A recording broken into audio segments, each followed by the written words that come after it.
ఈ ఫైనల్గా అయితే మనమైతే చూసి ఎవరైతే ఈ సీడ్ అనేది జర బాగుంది అంటే ఇది ఒక 15 రోజుల ముందు వినడం జరిగింది ఈ సీడ్ అనేది.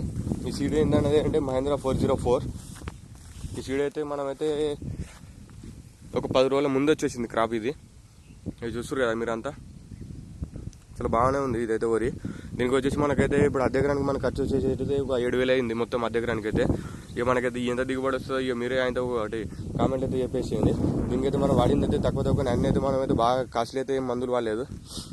ఇక మీరైతే బాగా గమనించాల విషయం ఏంటంటే మనకైతే తెల్ల కంకులు అయితే ఎక్కడా లేవు. మీరు చూస్తారు కదా, ఎక్కడా లేవు తెల్ల కంకులు అయితే. ఇది మెయిన్ ఇంపార్టెంట్ అంటే మనకైతే దిగుబడి మనకి ఇళ్ళనే తగ్గిపోతుందండి తెల్ల కంకులు చేయబట్టి. మనకైతే చూస్తారు కదా మీరైతే, ఇగో 100% అంటే ఏమో ఒక దగ్గర ఉంటుందని కన్ఫామ్గా అయితే లేదని చెప్పలేం, కానీ అక్కడైతే 2 ఉన్నాయి. ఇది చూస్తారు కదా మీరైతే. ఇక దీనికైతే మనకైతే ఒక 7,000 ఖర్చు వచ్చేసింది. మనకి 7,000 ఖర్చుతో అయితే మనకి ఎంత ఆదాయం వస్తుందో అయితే మీరే చెప్పేసేయండి. ఇది అద్దె ఎకరం మరి 20 గుంటల భూమి అన్నట్టు. ఇక మీకు ఆల్రెడీ ఎక్స్పీరియన్స్ ఉంటుంది, ఎవరు అయితే ఒకసారి అయితే వేసేది కామెంట్ అయితే.